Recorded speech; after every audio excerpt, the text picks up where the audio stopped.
దైవలేఖనంలో నుంచి ఈనాటి మన ధ్యాన భాగముగా అపోస్తలుడైన పౌలు కొరింథీయులకు రాసినటువంటి 2వ పత్రిక 2వ అధ్యాయము 14, 15, 16 వచనాలు నేను చదువుతూ ఉన్నాను. మీ వాక్యాన్ని తెరచి గమనించండి. కొరింథీయులకు రాసిన 2వ పత్రిక 2వ అధ్యాయము 14 నుంచి ఇలా ఉంది. మా ద్వారా ప్రతి స్థలమందును క్రీస్తును గూర్చిన జ్ఞానము యొక్క సువాసనను కనపరచుచు ఆయనందు మమ్మను ఎల్లప్పుడూ విజయోత్సవముతో ఊరేగించున్న దేవునికి స్తోత్రం. రక్షింపబడి వారి పట్లను నశించు వారి పట్లను మేము దేవునికి క్రీస్తు సువాసన అయి ఉన్నాము. నశించు వారికి మరణపు వాసనగాను, రక్షింపబడి వారికి జీవార్థమైన జీవపు వాసనగాను ఉన్నాము. ఈ మాటలు దేవుడు మనకు దీవెనగా చేయనుగాక. ఆమేన్, ఆమేన్. ప్రార్థన చేద్దాం. పరిశుద్ధుడైన తండ్రి, నీ పాదములకు వందనాలు, స్తోత్రాలు చెల్లిస్తున్నాం. ప్రేమించి మాకు ఇచ్చినటువంటి మరొక దీవెనకరమైన ఆరాధన సమయం కోసం స్తోత్రాలు. ఎందరో ఇట్టి గడియను పొందలేకపోతున్నారు ప్రభువా. కొందరు రోగులుగాను, బలహీనులుగాను, మరికొందరు లోకపు ఆశలు ఎంత పరిగెత్తువారుగా నుండి మీ సన్నిధికి దూరంగా ఉన్నారు. కనికరించి నీ సన్నిధిలో సజీవులుగా వారు నిలవబెట్టమని వేడుకుంటున్నాం. నీ మాటల చేత నీ సన్నిధిలో చేరిన మమ్మల్ని దర్శించమని ప్రాధేయపడుతున్నాను. నీ మాటల వలన కలిగే ప్రోత్సాహం, ఉజ్జీవం మేము అనుభవించడానికి సహాయం చేయండి. వాక్య సత్యం యొక్క సారాంశం మేము ఆకలింపు చేసుకొని అలా బ్రతకడానికి కృప చూపించండి. యేసు నామమున ప్రార్థిస్తున్నాను తండ్రి. ఆమేన్, ఆమేన్. ప్రభునందు ప్రియమైన వారులారా, దేవుని పిల్లలు అనగా దేవుని సంఘం, యేసుక్రీస్తు ప్రభువు పేరట భక్తి చేస్తున్న వారు మనం ఏమై ఉన్నామో అర్థం చేసుకున్నప్పుడు ఖచ్చితంగా మన జీవితాలు మనకు తృప్తికరంగాను ఇతరులకు దీవెనకరంగా ఉండేలాగా దైవాశీర్వాదాన్ని పొందగలుగుతాం. మనం ఎవరమో ఏమై ఉన్నామో అర్థం చేసుకోలేనంత కాలం ఒక విధమైన భ్రమ చేత బ్రతుకులలో కొట్టబడతా ఉంటాం. దేవుని సన్నిధికి వచ్చిన మనం అన్నీ బాగుంటే నన్ను మించిన హీరో లేడు అనుకుంటా ఉంటాం. ఏదైనా కష్టమో నష్టం వచ్చిందనుకోండి, మేమే ఇంత బాధల్లో ఉన్నామా, దేవునికి మేమే పగోళ్ళం అయిపోయామనేటువంటి ఒక ఉదాసీనమైన నిర్లిప్త భావానికి వెళ్ళిపోతూ ఉంటాం. కానీ ఒరిజినల్గా దేవుని దృష్టిలో మనం ఎవరు, దేవుడు మనల్ని ఏమనుకుంటున్నాడు, మన ద్వారా దేవుడు ఏం చేయాలనుకుంటున్నాడు అన్న సంగతి మనకు అర్థం కానంత వరకు చదువు ఉందా లేదా, జ్ఞానం గలవారమా కాదా అన్న సంగతులు ప్రక్కన పెడితే మనందరి పట్ల దేవుడు ఒకే విధమైన భావాన్ని కలిగి ఉన్నాడన్న సంగతి అర్థం కానంత వరకు ఆశీర్వాదానికి దూరంగానే ఉంటాం.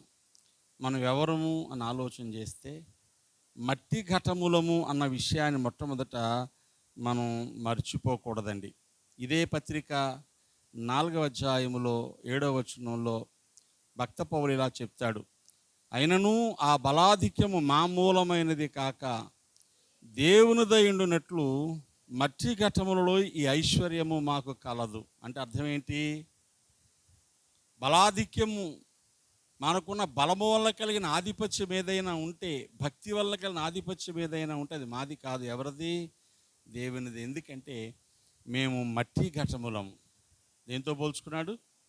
మేము మట్టి కుండలం, మనం మట్టి వారము. 103వ కీర్తనలో కీర్తనాకారుడు పాడుకుంటూ దేవుడు తన యందు భయభక్తులు గలవారి ఎల్ల జాలి పడుతున్నాడు అని ఒక స్టేట్మెంట్ ఇచ్చాడు.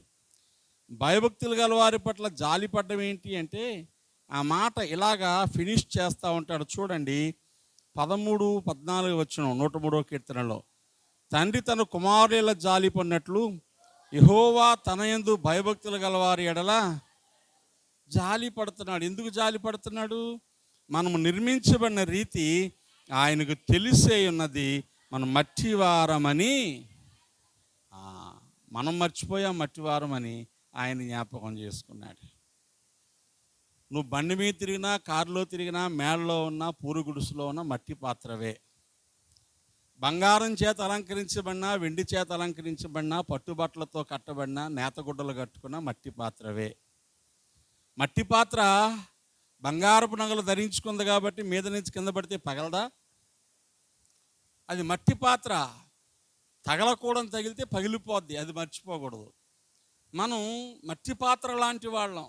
దేవుడు మనల్ని ఆయన ఐశ్వర్యము చేత నింపి, భౌతికపరమైనది అంటే ఈ లోక సంబంధమైన దీవెనలు, ఇల్లు, బళ్ళు, బంగారం, వస్తువులు, వాహనాలు, బిడ్డలు, ఉద్యోగం, ఆరోగ్యం అనేటువంటి ఈ లోక సంబంధమైన ఐశ్వర్యంతో నింపాడు. అష్టైశ్వర్యాలను పిలుస్తారు, 8 రకాల ఐశ్వర్యాలు. అలాగనే పరసంబంధమైనటువంటి ఆశీర్వాదం, దేవుని పిల్లలమని, ప్రార్థన చేస్తే ఆయన ఆలకిస్తాడని, ఆయన సందులో మొరపెడితే జవాబును పొందుకుంటామని, దేవుడు తన దూతలతో మన కాపలా ఉంచుతాడని, దేవుడు మన ప్రార్థనలు ఆలకించి మనకు దీవిస్తాడని, చివరకు పరలోకంలో చేర్చుకుంటాడనేటువంటి నిరీక్షణతో కూడిన భక్తి, ఇది మహిమైశ్వర్యమే. ఒకరోజు నిజంగా అలాగే జరుగుతుంది. ఇవన్నీ ఇందులో ఉన్నాయి, మట్టి పాత్రలోనే ఉన్నాయి. ఈ మట్టి పాత్ర మర్చిపోకూడదు. మనం ఏం చేస్తామంటే మందిరంలోనికి వచ్చి దేవుని బిడ్డలమైన మనము ఒరిజినల్గా మన పట్ల దేవుని యొక్క ప్రణాళిక ఏంటో మర్చిపోతూ ఉన్నాం. అసలు ఆయన ఎందుకు మనల్ని ఈ మట్టి కుండల లాంటి వాళ్ళు ఎన్నిక చేసుకున్నాడు అంటే, మనలను దేవుడు ఈ లోకంలో విజయోత్సవముతో ఊరేగించాలని కోరుకున్నాడు. దేవునికి స్తోత్రం కలిగిన గాక. హల్లెలూయా. మనం చదువుకున్న 2వ అధ్యాయం 14వ వచనంలో మొదటి మాట, ప్రతి స్థలమందు క్రీస్తును గూర్చిన జ్ఞానం యొక్క సువాసన కనపరచాలి. దేవునికి స్తోత్రం. నువ్వు మట్టి పాత్రవు. నీ ద్వారా ఆయన కోరుకున్న సంగతి ఏంటంటే, ప్రతి స్థలములోనూ క్రీస్తును గూర్చిన జ్ఞానం యొక్క సువాసన. క్రీస్తును గూర్చిన జ్ఞానం అంటే ఏంటి? జ్ఞానం అంటే దేవుని పట్ల భయభక్తులు కలిగి ఉండడం. భయభక్తులు కలిగి ఉండడం అంటే అర్థం ఏంటి? సామెతలు 8:13 ప్రకారం చెడుతనానికి దూరంగా ఉండడం. అంటే నువ్వు దేవుళ్ళలోనికి వచ్చిన తర్వాత చెడుతనానికి దూరంగా ఉండడం వల్ల నువ్వు దీవించబడుతూ ఉండగా నిన్ను చూసిన వాళ్ళందరూ ఏమని చెప్పాలి? ఆహా, వీరి దేవుడు వీరి కొరకు ఎన్ని గొప్ప కార్యములు చేశాడో. దేవునికి స్తోత్రం కలిగిన గాక. 126వ కీర్తనలో చూడండి, ఈ మాటలు రాయబడ్డాయి. 126వ కీర్తనలో 2వ వచనం, మనం కలకనిన వారి వలె ఉంటిమి, మన నోటి నిండా నవ్వుండెను, మన నాలుక ఆనందగానముతో నిండి ఉండెను. అప్పుడు ఎప్పుడు మనం ఎప్పుడైతే ఆనందముతో ఉన్నామో, మనం ఎప్పుడైతే నవ్వుతున్నామో, మనం ఎప్పుడైతే సంతోషంగా ఉన్నామో, అది చూసినటువంటి అన్యజనులు యెహోవా వీరి కొరకు గొప్ప కార్యములు చేసేనని దేవునికి స్తోత్రం చెప్పండి. ఎందుకు దేవుడు మనల్ని ఏర్పరచుకున్నాడు మీకు అర్థమవుతుందా? మనం సంతోషంగా, ఆనందంగా క్రీస్తు జ్ఞానము యొక్క జీవితాన్ని జీవిస్తున్నప్పుడు, అంటే చెడుతనానికి దూరంగా ఉండి దీవించబడుతున్నప్పుడు, భయభక్తులు కలిగి దీవించబడుతున్నప్పుడు, మన చుట్టూ ఉండే అన్ని జనులు ఏమని చెప్పుకోవాలి? లేఖనం ఏమని చెప్తుంది? ఆహా, వీరి దేవుడు వీరి కొరకు గొప్ప కార్యములు చేశాడు. ఏమండి, దేవుణ్ణి నమ్ముకొని వీరు సరిగ్గా లేకపోయినా కూడా భలే దీవించబడ్డారండి అని ఎవరన్నా అన్నారనుకోండి, అది దేవుని యొక్క నామమునకు మహిమ కలగడము కాదు. దేవుణ్ణి నమ్ముకున్నారండి, వీళ్ళు నీతిగా ఉన్నారండి, యథార్థంగా ఉన్నారండి, చెడుతనానికి దూరంగా ఉన్నారండి, ఈర్ష అసూయలు లేకుండా ఉన్నారండి, ద్వేషభావాలు లేకుండా ఉన్నారండి, ప్రేమ కలిగి ఉన్నారండి, నష్టమైనా భరించారు కానీ అన్యాయం చేయలేదండి, అయినా వీరు దేవుడు ఎంత గొప్పోడో, వీళ్ళు ఎంత బాగా దీవించాడండి అని మన ద్వారా దేవుని యొక్క జ్ఞానము సువాసన ప్రతి స్థలములో కనబడడానికి దేవుడు మనలను ఏర్పరచుకున్నాడు. దేవునికి స్తోత్రం. సంఘంలోకి వచ్చింది ఎందుకు అంటే ఇందుకు. గంధపు చెక్క తెలుసా మీకు? అమాయకంగా నాకు అది చూడకండి, తెలుసా తెలీదా? ఏం చేస్తారు? గంధపు చెక్కను తెచ్చి ఓ మూలను పెట్టి ఆడ వెలిగించి అగరబత్తీలు వెలిగించి దండం పెట్టుకొని వాసన రామ్మ అంటారా? ఏం చేస్తారు? మర్యాదగా వాళ్ళకు కావలసినంత ఎవరికి అవకాశం ఉన్న దాని మీద వాళ్ళు రాయి మీదో, నేల మీదో, గచ్చు మీదో పెట్టి దాన్ని ఏం చేస్తారు? ఎంత కావాలో అంత అరగదీసేస్తారు. అరగదీస్తున్నప్పుడు గంధం చెక్కకి కనుక ప్రాణం ఉంటే ఏం చేస్తుంది? అమ్మోయ్ బాబోయ్ అంటదా అందా? అరగదీస్తున్నప్పుడు అమ్మ నాయనో అంటదా అందా? అరుస్తుంది కదా. వదిలేస్తే మన గంధం ఎలా వస్తుంది? ఇప్పుడు మన జీవితాలలో మనం దేవుని కొరకు గంధం చెక్క లాంటి వాళ్ళం. దేవునికి స్తోత్రం కలిగినాయి గాక. హల్లెలూయా. ఈ గంధం చెక్క లాంటి వాళ్ళని పట్టుకొచ్చాడు. ఎక్కడి నుంచి? అడవిలోంచి తెచ్చాడు. ఆ చెట్టు నుంచి నరికి తెచ్చాడు. తెచ్చి ఎక్కడ పెట్టాడు? గంధం చెక్కను బాత్రూంలో పెడతారా మీరు? ఎక్కడ పెట్టాడు? అమూల్యమైనటువంటి చోట, ఇంట్లో భద్రంగా సుగంధ ద్రవ్యాలు ఉండే చోట ఒక అరమరలో పెట్టాడు. కావలసినప్పుడల్లా ఏం చేస్తూ ఉంటాడు? రుద్దుతూ ఉంటాడు. రుద్దినప్పుడు మనకేమవుతూ ఉంటుంది? నొప్పేస్తూ ఉంటుంది. అమ్మోయ్ బాబోయ్ చేతిలో జారిపోతే ఏమవుతుంది? చూసి పొయ్యిలో పెట్టేస్తాడు. అవునా? ఇప్పుడు చేతిలోనే ఉన్నాం అనుకోండి, రుద్దిన తర్వాత వచ్చిన గంధాన్ని ఎక్కడ రాస్తారు? మీరు చెప్పాలి, ఎక్కడ రాస్తారు? భక్తి చేసిన వాళ్ళేమో ఇక్కడ పూసుకుంటారు. అవునా? పెళ్ళి కొడుక్కి పెళ్ళి కూతురికి చక్కగా ఒంటికి రాస్తారు. ఇంకొన్ని రోగాల కోసం ఆ గంధం చెక్కని జబ్బున్న వాళ్ళ పొట్టకి రాస్తారు. అంటే ఇది ఎక్కడైనా నీచమైన చోట పెట్టబడిందా? మీరు చెప్పండి. కొంచెం ఓర్చుకొని రుద్దబడ్డానికి ఇష్టపడితే నీ స్థానం ఎక్కడా? ఎప్పుడూ ఉన్నతమైన చోటే ఉంటుంది. పైగా ఆ గంధం పూసుకున్న వాళ్ళ దగ్గర ఎంత మంచి వాసన వస్తుందో, ఒరిజినల్ గంధం. ఇప్పుడు గంధం పొడి అని చెప్పి ఫ్యాన్సీ స్టోర్లు అమ్మేస్తున్నారు. కెమికల్, అది గంధం పొడి కాదు. రాసుకున్న చోట చేతిలో దురద రాకపోతే ఒట్టు. ఒరిజినల్ గంధం చెక్క అది అరగదీయడానికి ఇష్టపడితే అది సుగంధముగా మారిపోతుంది. దేవునికి స్తోత్రం కలిగినాయి గాక. హల్లెలూయా. ప్రియులారా, దేవుడు నిన్నేం చేశాడు? లోకంలోంచి తెచ్చి, వ్యసనాల్లోంచి తెచ్చి, దుర్మార్గంలోంచి తెచ్చి, కీడులోంచి తెచ్చి దేవుని ఇంట్లో పెట్టి పూజాద్రవ్యంగా మార్చేస్తే మనం ఏమనుకుంటున్నాం? దేవునితో ఉన్న బంధాన్ని నిర్లక్ష్యము చేసి ఎందుకు దేవుడు నిన్ను తెచ్చాడో మర్చిపోతున్నాం. మర్చిపోకుండా ఇందు నిమిత్తమే కదా ప్రభువా నన్ను పట్టుకున్నావు. నేను నీ జ్ఞానము యొక్క సువాసన ఎప్పుడు వస్తుంది? ఇదంతా ఎందుకు చెప్తున్నానంటే, సువాసన ఎప్పుడు వస్తుంది? అగరబత్తీలు సువాసన ఎప్పుడు వస్తుంది? కాల్చినప్పుడు వస్తుంది. మసాలా దినుసుల సువాసన ఎప్పుడు వస్తుంది? రుబ్బినప్పుడు వస్తుంది. గంధపు చెక్క సువాసన ఎప్పుడు వస్తుంది? అరగదీసినప్పుడు వస్తుంది. దాని పాలంగా వదిలేస్తే సువాసన వచ్చే ఒరిజినల్గా సుగంధ ద్రవ్యం ఏమి లేదండి, కెమికల్స్ ఉన్నాయి. ఆటంతటవే గాలి తగిలితే సువాసన వచ్చేస్తాయి. అది కూడా కరిగినప్పుడే. అరక్కుండా, కరక్కుండా, ఇరక్కుండా, నలక్కుండా సువాసన వచ్చే అవకాశమే లేదు. ఈరోజు నేను దేవుని ప్రేమ లోకంలో చూపించాలి.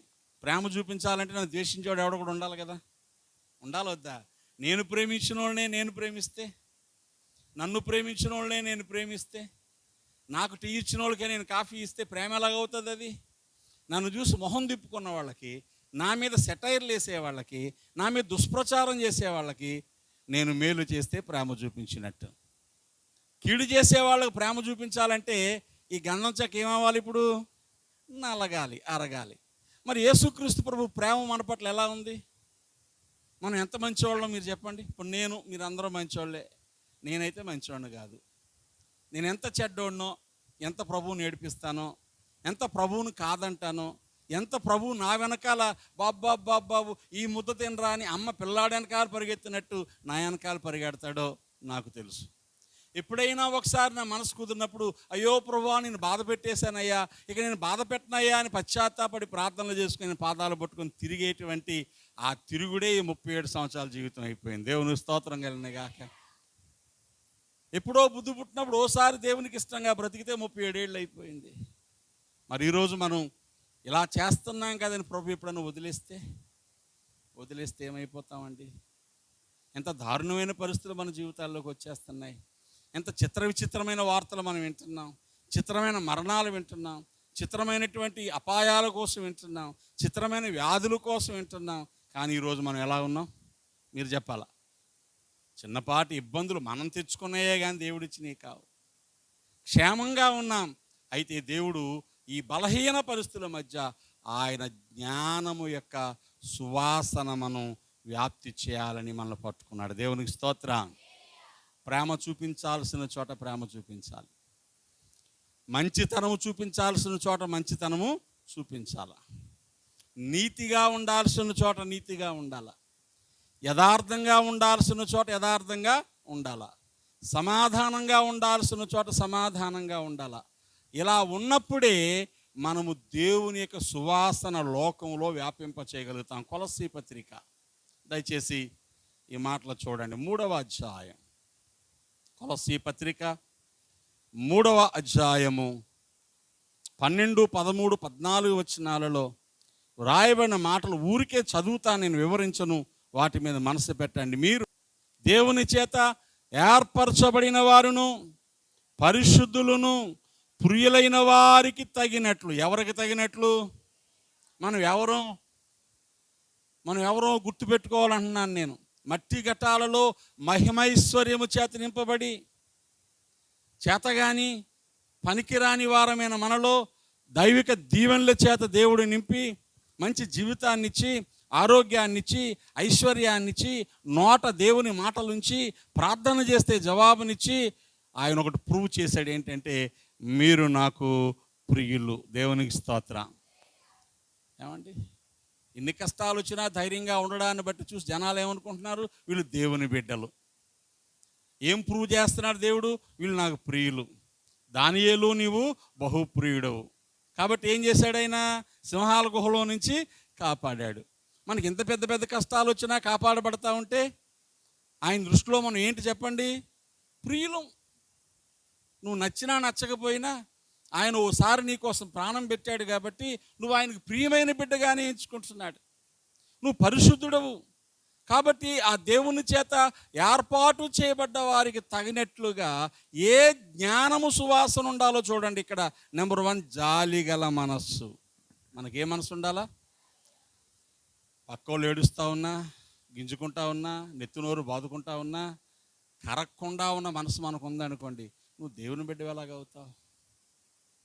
జాలిగల మనసు, దయాలుత్వము, వినయము, సాత్వికము, దీర్ఘశాంతము ఈ ధరించుకోవాలి.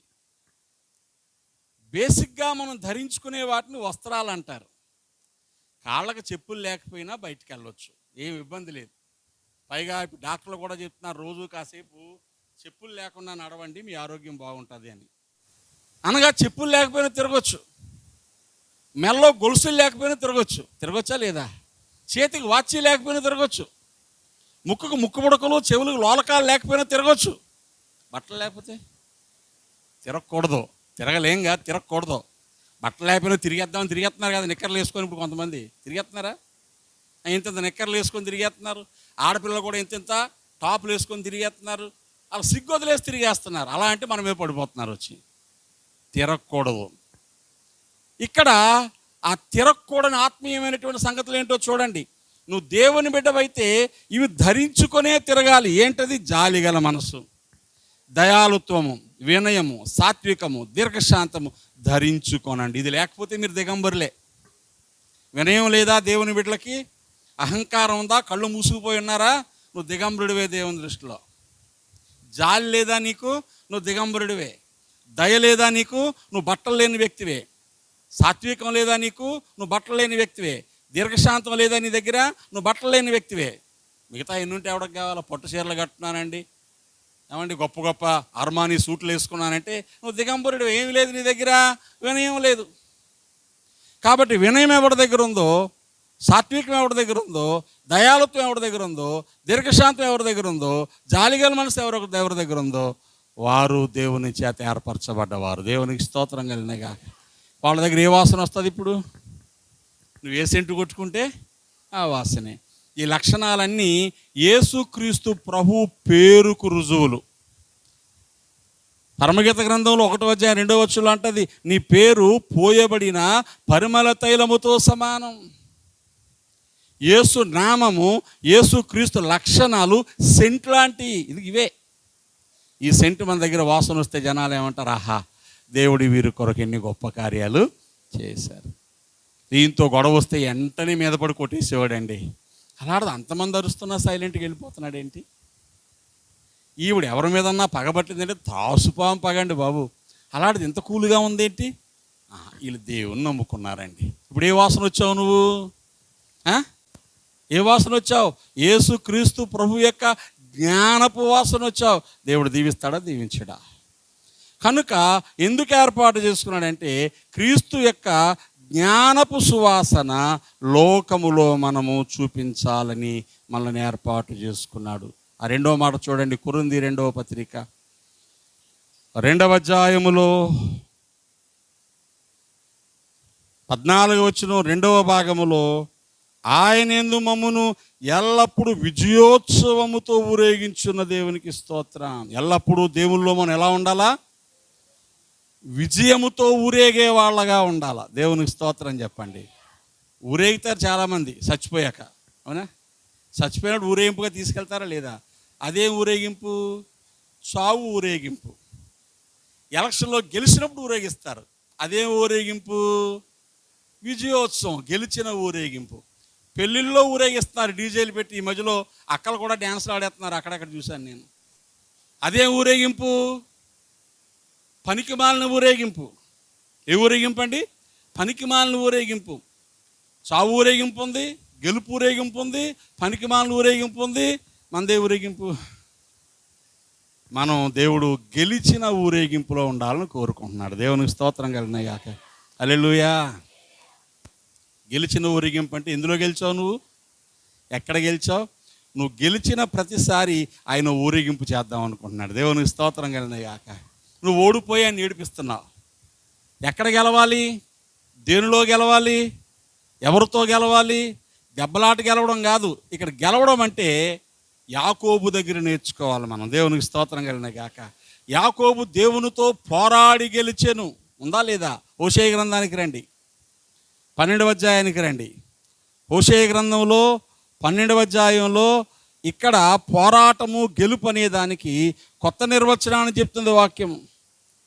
చూడండి 3వ వచనం. తల్లి గర్భమందు యాకోబు తన సహోదరుని మడిమను పట్టుకొనెను, మగసిరి గలవాడ అతడు దేవునితో పోరాడాను. పోరాడాడు లేదా? గెలవాలంటే ముందు ఏం చేయాలి? పోరాడాలి. పోరాడడం అంటే ఏంటి? అతడు దూతతో పోరాడి జయముందును. పోరాడి ఓడిపోయాడా? గెలిచాడా? గెలిచాడు. ఎలా పోరాడాడు? అతడు కన్నీరు విడిచి అతని బతిమాలెను. దేవునికి స్తోత్రం. ఆత్మీయ జీవితంలో పోరాటం అంటే ఏంటి? మానవ జీవితంలో పోరాటం అంటే ఏంటి? పోరాటం అంటే, పోరాటంలో గెలుపంటే శత్రువును చంపేయడం కాదు, శత్రువును ఓడించడం అని పెద్దలో మాట చెప్పారు. చంపేయక్కర్లే, శత్రువుని ఓడిస్తే చాలు. ఇక్కడ మనకు ఎవర్రా శత్రువు అంటే, భార్యకేమో భర్త, భర్తకేమో భార్య, లేదా వాళ్ళ అత్త, లేకపోతే వాళ్ళ మామ, వాళ్ళ తోటికోళ్ళు, పక్కింటోళ్ళు, చివరి పాస్టర్ గారు. ఎవరు శత్రువు? నవ్వుతున్నారు చాలామంది. అంటే నీకు శత్రువునా? ఏమండి, పాస్టర్ గారు శత్రువా మిత్రువా? లేదు, శత్రువునే. చాలామంది పాస్టర్ గారిని పక్కనెట్టేశారు ఆల్రెడీ. పోరాడి గెలవాలి. సరే, శత్రువే అనుకో. శత్రువు అయితే ఏం చేయాలి? ఇప్పుడు శత్రువును ఓడించాలి. ఓడించాలంటే పోరాడాలి. పోరాడడం అంటే లోకంలో కర్రో కత్తో పట్టుకొని వచ్చి సైలెంట్గా ఉన్నప్పుడు వేసేయాలి. కానీ ఇక్కడ పోరాటం ఏంటి? యాకోబు ఎలా పోరాడాడు? కన్నీళ్ళు విడిచి దేవుని బ్రతిమలాడాడు. మనం చెప్పుకున్నాం కదా. ఇప్పుడైనా మీరు ఉపవాసం ఉండి దుఃఖించచ్చు, కన్నీరు విడిచచ్చు, మనఃపూర్వకంగా దేవుని ఎదుకు రండి. గెలవాలంటే ఏం చేయాలి? నువ్వు కన్నీరు విడవాలా. నువ్వు ఎక్కడ ఓడిపోతున్నావు? ప్రేమలో ఓడిపోతున్నావు. ప్రభువా నాయనా, నేను ఎంత నా భార్యని ప్రేమించాలన్నా ఆవిడ అర్థం చేసుకోవట్లేదు. ప్రభువా నా భర్తను ఎంత ప్రేమించాలన్నా అర్థం చేసుకోవట్లేదు. మా అన్నని ఎంత కలుపుకుందామన్నా మనం అర్థం చేసుకోవట్లేదు. నాయనా, మా పొరుగు వాళ్ళతో ఎంత సమాధానంగా ఉందామన్నా అర్థం చేసుకోవట్లేదు. అని ఏం చేయాలి నువ్వు దేవుని దగ్గర? గట్టిగా చెప్పండి. అమావాస్యలోపు వాళ్ళు తీసేయి నాయన. ఏం చేయాలా? అమావాస్య వచ్చేలోపు వాళ్ళు తీసేయి తండ్రి. నువ్వు ఎంత గొప్ప దేవుడువో, నా జోలికి వస్తే ఏమవుద్దో వాళ్ళకి తెలియాలి నాయన. చచ్చిపోకూడదని కాళ్ళు చీరగొట్టేసి మంచం మీద పెట్టే నాయన. ఈ ప్రార్థన చేయకండి. అర్థమవుతుందా? నా ప్రేమ వాళ్ళకి అర్థమయ్యేలా చేయి తండ్రి. హృదయాన్ని మెత్తం చేయి నాయన. హృదయాన్ని మార్చు నాయన. వాళ్ళు నాకు కావాలి నాయన. వాళ్ళు నాకు ఇష్టం నాయన. వాళ్ళ కీడులోకి వెళ్లకుండా చేయి నాయన. వాళ్ళ కీడులోకి వెళ్తే మళ్ళీ నేనే ఆడవాలి తండ్రి. అయ్యా, వాళ్ళు మేలుగా ఉండాలని ఆశపడుతున్నానని ఏం చేయాలి? మేలు చేత కీడును జయించడానికి దేవుని సందులో పోరాడితే నువ్వు గెలుస్తావు. గెలిచినప్పుడల్లా అంటాడు, అమ్మా నువ్వేరా ఇన్ని వారాల కన్నీరు కార్చి కార్చి కార్చి నీ తండ్రిని గెలుచుకున్నావు. తండ్రిని గెలిచిన బిడ్డ రా, నిన్ను ఊరేగిస్తాను. దేవుని స్తోత్రం కలిగిన గాక. భార్యని గెలిచిన భర్తగా ఊరేగిస్తాను. భర్తను గెలిచిన భార్యగా ఊరేగిస్తాను. అన్నదమ్ములు సంపాదించుకున్న వారికి ఊరేగిస్తాను. దేవునికి స్తోత్రం కలుగునుగాక. ఆయనకి తెలుసు నా కుమారుడు తప్పిపోయి దొరికాడు, నా కుమారుడు చనిపోయి బ్రతికాడని ఊరేగించాడా లేదా? ఇప్పుడు మనం కూడా ఎలా ఉండాలని ఆశపడుతున్నాడు? ఇంక మా వల్ల కాదండి అయ్యగారు, వాళ్ళు పిలిచారు, వెళ్ళి నిలబడి వచ్చేస్తాం అంతే. నువ్వు వాళ్ళకి నచ్చలేదని తెలిసినప్పుడు, వాళ్ళు పిలిచినప్పుడు వెళ్ళి రాసుకొని పూసుకొని పనిచేయాలి అక్కడ. దేవునికి స్తోత్రం కలుగునుగాక. అప్పుడు వాళ్ళు ఏం చేస్తారు? ఒక్క నిమిషం ముందు సిగ్గులేంది ఏమంటారండి? సిగ్గులేంది ఎలా వచ్చి చేస్తుందో చూడండి. మనిషి అన్న శివుని ఎత్తుడు మన ముందే అంటారు. అయినా వచ్చిన చిరునవ్వు ముఖానికి అంటించుకొని పని చేస్తూ ఉంటే, నువ్వు వెళ్ళిపోయాక ఆ చిరునవ్వు వాళ్ళ కుంపట్లా కాల్చేస్తూ ఉంటుంది. అరే, నేనింత ద్వేషం చూపిస్తే వాళ్ళింత ప్రేమగా ఎందుకున్నారు? నేను తప్పు చేశానేమో, పొరపాటు చేశానేమో. ఇలాంటి మంచి వ్యక్తులు అపార్థం చేసుకు అక్కడ మొదలవుది పశ్చాత్తాపం వాళ్ళకి. ఆ తర్వాత వచ్చాలు మనం కలుపుకుంటారు చూసారా, సత్యదాకా వదలరు. దేవుని స్తోత్రం కలుగునుగాక. అందుకే గంధం చెక్క ఏమవ్వాలి? ముందు కొంచెం అరగాల. కానీ మనం ఏం చేస్తాం? కుదరదు నాయన, ఏమి ఎవరికంటే తక్కువ తిన్నాం. నువ్వు తక్కువ తినలేదు కాబట్టి ఇప్పుడు ఎక్కువ తింటున్నావు. నీకు అర్థమవుతుందా? కరకజ్జాలు, కాజాలు, చెక్కడాలు, జంతికలు, చెగోడీలు పరపరలు ఆడిపోతున్నాయి. ఎందుకు? తగ్గించుకోలేక. కాబట్టి విజయోత్సవంతో ఊరేగించాలనుకుంటున్నాడు. ఎవరిని గెలిచి? పాపాన్ని గెలిచి. దేవునికి స్తోత్రం. ఎవరిని గెలిచి? లోకాన్ని గెలిచి. ఎవరిని గెలిచి? శత్రువులను గెలిచి. ఎవరిని గెలిచి? దేవునికి వ్యతిరేకమైన నియమాలు ఏవైతే ఉన్నాయో వాటన్నిటినీ గెలిచి. దేవునికి స్తోత్రం కలుగునుగాక. ఎందుకు దేవుడు ఏర్పరచుకున్నాడు మనల్ని? ఒకటి, ఎందుకు ఏర్పరచుకున్నాడండి? మనం చదువుకున్న మాటల్లో ఉంది, ఆయన జ్ఞానం యొక్క సువాసన లోకములో మన ద్వారా వ్యాపింపచేయడానికి. రెండు, గెలిచి దేవుని నామాన్ని మహిమపరచడానికి. దేవుని స్తోత్రం కలుగునుగాక. మూడవది, సమస్తమును మన పాదముల కింద ఉంచి, అయ్యా నువ్వు కోరినట్టుగానే అన్నిటికంటే పైన నేనే ఉన్నాను అని చెప్పడానికి ఆయన మనల్ని ఏర్పరచుకున్నాడు. ఎఫెసీ పత్రిక చూడండి. ఎఫెసీ పత్రిక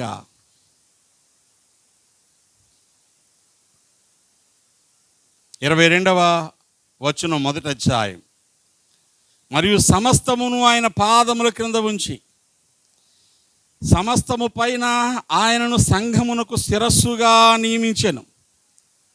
ఆ సంఘం ఆయన శరీరము, సమస్తమును పూర్తిగా నింపుచున్నవాని సంపూర్ణత అయి ఉన్నది. దేవునికి స్తోత్రం. సంఘముగా ఉన్న నిన్ను నన్ను ఎందుకు ఏర్పరచుకున్నాడంటే, మనకు ఆయన శిరస్సుగా ఉండడానికి. ఎలాగా? జాగ్రత్తగా నా మాటలు వినండి, నేను ముగిస్తున్నాను. ఆయన మనకు ఎలా ఉండాలని? ఇదంతా సంఘం అనుకోండి. ఈ సంఘం యొక్క శిరస్సు యేసు ప్రభువారు. ఇప్పుడు లోకములో ఉన్న సమస్తాన్ని యేసు ప్రభు యొక్క పాదాల కింద ఉంచారట తండ్రి అయిన దేవుడు. ఇప్పుడు యేసు ప్రభు పాదాలు ఎవరు ఆలోచించలేకపోతున్నారా? శిరస్సు ఏమో యేసయ్య, ఆయన శరీరం ఏమో సంఘం. మరి యేసయ్య పాదాలు ఎవరు? సంఘమే. దేవుని స్తోత్రం కలుగునుగాక. యేసయ్య చేతులు సంఘము, యేసయ్య పాదాలు సంఘము. యేసయ్య పాదాలు దేని మీదైనా ఉంచాలంటే ఎవరు ఉండాలా? సంఘం ఉండాలా. అంటే ఇప్పుడు సంఘము అన్నిటికంటే అధికారము కలదానిగా దేవుడు చేయాలని చూస్తున్నాడు. దేవునికి స్తోత్రం. మరలా ఇక్కడ మరో మాట చెప్పుకోవాలి. సంఘం అంటే ఎవరు? గట్టిగా అంటే ఇప్పుడు అన్నీ ఎక్కడ ఉండాలా? నీ పాదాల కింద, నెత్తి మీద. దేన్నైనా నీ తల మీద పెట్టుకున్నావు అంటే ఎవరికంటే ఎక్కువ చేసినట్టు? నీ తల ఎవరు? యేసయ్య కదా. మరి దేన్నైనా నెత్తి మీద పెట్టుకుంటే ఎవరి మీద పెడుతున్నావు? పట్టుకోవచ్చు నువ్వు. యేసయ్య మీద దేన్నన్నా పెడితే యేసయ్యకి సంతోషమా, బాధ? జనాలకు అర్థం కాదు. ఏంది? ఎవరు ఎక్కువ నీకు? ప్రభు ఎక్కువ, లోకం ఎక్కువ? అంటే దేవుడు అంటే ఇష్టమే కానండి, మరి అలా అక్కడ పని ఉందండి. అంటే ఇప్పుడు యేసు ప్రభు కంటే దేన్ని ఎక్కడో ఎక్కువ చేసావు నువ్వు? నీ పాదాల కింద ఉండాల్సిందని ఎక్కడ పెట్టుకున్నావు? దేవుని స్తోత్రం చెప్పండి. తిరిగి వచ్చిన చెప్పులు ఎక్కడ పెడతారు? శుభ్రంగా తుడిసేసి పట్టుకొచ్చి తల కింద తెచ్చుకుంటారా? తల కింద ఎట్టరా మీరు ఎవరును? ఎక్కడ కొంచెం బాగా ట్రెడిషనల్ అయితే అక్కడెక్కడో ఒకటిలో పెడతారు.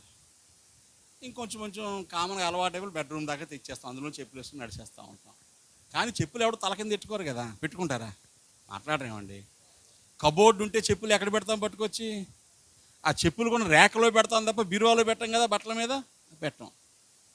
ఇప్పుడు లోకంలో ఉన్నవన్నీ నీ కాళ్ళ కిందే ఉండాలా, కానీ నువ్వు ఎక్కడ పెడుతున్నావు? పట్టుకొచ్చి యేసయ్య స్థానంలో పెడుతున్నావు. నువ్వు ఓడిపోతావా గెలుస్తావా? సువాసన వస్తావా దుర్వాసన వస్తావా? మరి దేవుడు ఎందుకు ఏర్పాటు చేసుకున్నాడు నిన్ను? ఎందుకు ఏర్పాటు చేసుకున్నాడు? దేవుడిని ఏర్పాటు చేసుకున్నది ఎందుకంటే ఆయన జ్ఞానము యొక్క సువాసన కనపరచడానికి, గెలిచి ఊరేగడానికి, అన్నిటి మీద నీ పాదములు ఉంచడానికి. 8వ కీర్తన చూడండి.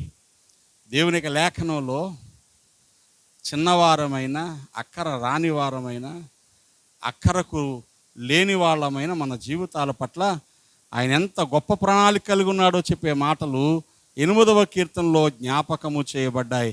మీరు చూస్తే 4వ వచనం, నీవు మనుషుని జ్ఞాపకము చేసుకొనుటకు. వాడు ఏపాటివాడు? ఏపాటివాడయ్యా? నువ్వు చేసిన సూర్యుడిని, చంద్రుడిని, నక్షత్రాలని, తిమింగలాలని చూస్తే, నేను న్యూస్లో చదివాను, నేను సముద్రంలో కొన్న చేపల్లో కల్లా పెద్ద చేప, ఏం చేపది? తిమింగలం అంట, బ్లూ వేల్ అని పిలుస్తారు.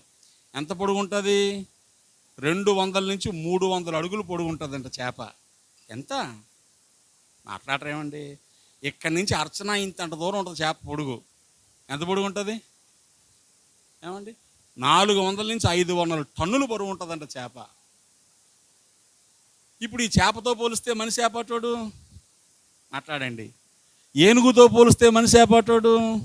సింహంతో పోలిస్తే మనిషి ఏపాటోడు? మాట్లాడరే. డ్రమ్ము కింద ఎన్ని కేజీలు పాము కరిసింది పాపని? చిన్నదే. మరి చిన్న పాముతో పోలిస్తే ఆఫ్టర్ ఆల్ చిన్నదాన్ని కరిసావు, నోరు పూసుకొని అవతల పోందా కేజీ వచ్చిపోయిందా? ఏపాటోడు? అంత చిన్నదో చిన్న సీమ కరిస్తే ఏపాటోడు? అర్థమవుతుందా? చిన్న పురుగు చెవిలోకి వెళ్ళిపోతే ఏపాటోడు? మాట్లాడరేమండి. మీరు చక్కగా హ్యాపీగా సెల్ ఫోన్ చూసుకుంటా పడుకున్నప్పుడు, భార్య మీద భర్త, భర్త మీద భార్య కోపం తెచ్చుకొని పట్టపట్లాడుతా పళ్ళు కొడుక్కుంటా, భర్తకు నచ్చని రీల్స్, భార్యకి నచ్చని రీల్స్ చూస్తా పడుకున్నప్పుడు ఇంత పురుగు చెవిలో దూరేసింది అనుకో, రీల్ సంగతి రీల్దే, గోల సంగతి గోలదే. మళ్ళీ ఎక్కడ పారిపోవాలా? ఈఎన్టీ డాక్టర్ దగ్గర పారిపోవాలా. ఆయన ఏం చేస్తాడు? మర్యాదగా చెవులో కాస్త నీళ్ళు వేసి, ఓ పుల్లెట్టి, లైట్ ఎట్టి, మొత్తం తీసి 2000 బిల్లు వేస్తాడు. వేస్తాడు ఈడ. మాట్లాడరేమండి? వేస్తాడు. ఏపాటాడు అంటే పురుగు కంటే హీనమైన మనిషిని నా యేసయ్య నన్ను ప్రేమించి, అరే బాబు నువ్వు అందరికంటే గొప్పోడురా అన్నాడు. దేవుని స్తోత్రం కలిగిన గాక. చూడండి 6వ వచనం, నీ చేతి పనుల మీద వానికి అధికారం ఇచ్చి ఉన్నావు. గొర్రెలన్నిటినీ, ఎడ్లన్నిటినీ, అడవి మృగములను, ఆకాశ పక్షులను, సముద్ర మత్స్యములను, సముద్ర మార్గంలో సంచరించి వాటన్నిటినీ ఎవరి కింద? గట్టిగా ఎవరి కింద? వాని పాదముల కింద ఉంచి ఉన్నావు. దేవునికి స్తోత్రం. ఈ మధ్యలో ఒకళ్ళ ఇంట్లోకి వెళ్ళాను నేను. వాళ్ళ ఇంట్లో ఫోటో ఉంది. నువ్వు పెద్ద ఆయన, ఏంటండి ఈ ఫోటో అన్నాను. ఇది మా ఇలవేల్పు అండి అన్నాడు. ఏంటది? ఏంటి అనుకున్నారో ఫోటో? సాలిపురుగు. ఏది? సాలిపురుగు. వాళ్ళ ఇలవేల్పు అంట. ఇలవేల్పు అంటే మా ఇంటికి వేల్పు, మా ఇంటికి దేవత. ఈ సాలిపురుగును పూజిస్తాం మేము. వాళ్ళు పూజించేదాన్ని పొద్దునీడు తుడిచేసాడు ఇక్కడ. అది వచ్చి మనది అంతా పట్టింది. దీపం అంటే ఆడు గొడ్డొచ్చుకొని సూపర్ తుడిచేసాడు. ఎన్ని ఇలవేల్పులు చచ్చిపోయాయో. అర్థమవుతుందా?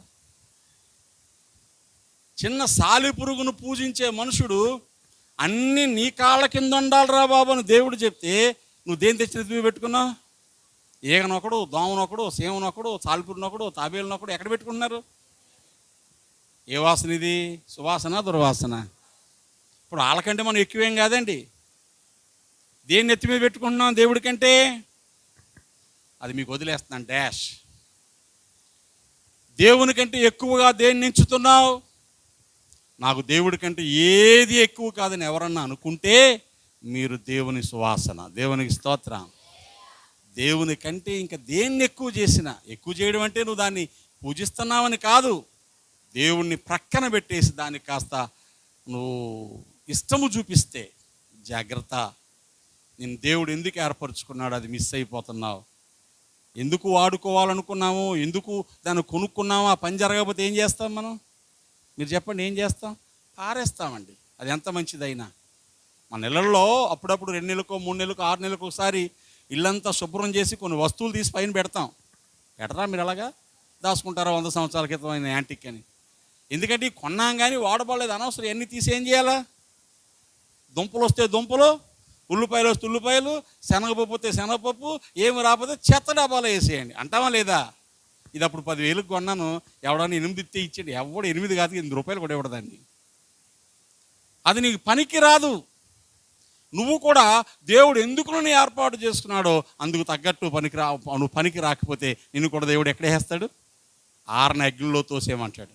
కనుక ప్రియమైన దేవుని సంగమా, ఈరోజు దేవుని బిడ్డల బ్రతుకులను దేవుడు దీవెనగా చేయాలనుకుంటున్నాడు. అతడును ప్రేమించుచున్నాడు గనుక నేను అతను తప్పిస్తాను. నువ్వు ప్రేమిస్తే, ఆయన నామాన్ని ఘనపరిస్తే, ఆయనకి ఇష్టంగా బ్రతికితే అదొక్కటే నీ జీవితంలో దీవెనకు కారణం. అది కాకుండా ఇంకేమన్నా చేద్దామని ట్రై చేసావా? జాగ్రత్త. ఈ ఆరాధన సమయంలో ప్రేమగల దేవుడు మనందరితో మాట్లాడుతున్నాడు. నువ్వు మట్టి కొండవి, మర్చిపోకూడదు. నీలో మహిమైశ్వర్యాన్ని నింపి బలమైన దీవెన గల పాత్రగా చేయాలనుకున్నాడు. చులకనగా చూసావో, నిర్లక్ష్యము చేసావో, దైవ చిత్తాన్ని కాదన్నావో, నువ్వు దేవుని కంటే దేన్నైనా ఎక్కువగా ఎంచావో, నేను తప్పించేవాడు ఎవరు ఉండడు. ఇప్పుడు బాగానే ఉంటుంది. లేఖనంలో చెప్పే మాట ఒక్కటి చూస్తే నేను ప్రార్థన చేస్తాను. సామెతల గ్రంథము 1వ అధ్యాయం చూడండి. సామెతల గ్రంథములో 1వ అధ్యాయములో కొంచెం మనకి చదవడానికి ఇబ్బందిగానే ఉన్నా, నీకు అర్థమయ్యే భాషలో ఈ సంగతులు నువ్వు అర్థం చేసుకోవాలని ప్రేమగల దేవుడు నీతో మాట్లాడుతూ ఉన్నాడు. ఆయన ఏమని మాట్లాడుతున్నాడో నువ్వు చదవగలిగితే చూడండి. 1వ అధ్యాయములో 23వ వచనం. నా గద్దింపు విను తిరుగుడి, ఆలకించుడి, నా ఆత్మను మీ మీద కుమ్మరించుదును, ఉపదేశం మీకు తెలిపెదను. ఒక్కరు చదవండి, ఇది అందరం విందాం. నేను పిలవగా విన్నామా, వినలేదా? నేను చెయ్యి చాపగా లక్ష్య పెట్టకపోయి, నేను చెప్పిన బోధ ఏమియు మీరు వినక, నేను గద్దింపగా లోబడకపోతిరి. ఒక్కసారి ఆ మాటలన్నీ మనసులో పెట్టుకోండి. నెంబర్ 1 వినలేదు, నెంబర్ 2 లక్ష్య పెట్టలేదు, నెంబర్ 3 త్రోసివేశారు, నెంబర్ 4 లోబడలేదు. కాబట్టి ఏమని బట్టి అంటే ఏంటి? కాబట్టి వినలేదు, కాబట్టి లక్ష్య పెట్టలేదు, కాబట్టి త్రోసివేశారు, కాబట్టి లోబడలేదు, కాబట్టి మీకు అపాయము కలుగునప్పుడు అంటే అర్థం ఏంటి? ఇప్పుడు అపాయం వస్తుందనా రాదనా? వస్తుంది. వచ్చినప్పుడు ఏం చేస్తాం? దేవా ఆవేళ బూర్లు ఉండలేదా నాయన, కిస్మిస్ కేక్ ఎట్టలేదా నాయన, నేను స్టార్ కట్టలేదా నాయన అంటే అని నవ్వుతాడు.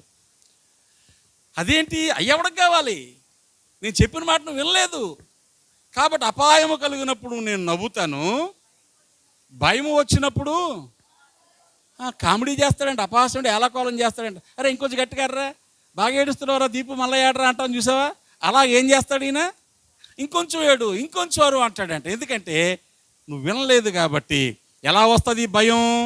మీ మీద తుఫాను వలె, సుడిగాలి వచ్చినట్టు, కష్టము దుఃఖము ప్రాప్తించినప్పుడు వారు నన్ను గూర్చి మొర్ర పెట్టెదిరే కానీ. బాబోయ్, నాకు ఈ మాటలు చదువుతా ఉంటే వణుకొచ్చేస్తుంది. మొర్ర పెట్టినా జవాబు ఇవ్వడం అంటున్నాడండి.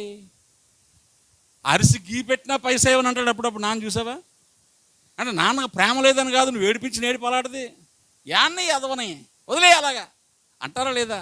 అంటామండి. కిందకు వస్తే నన్ను శ్రద్ధగా వెతికెదిరు కానీ.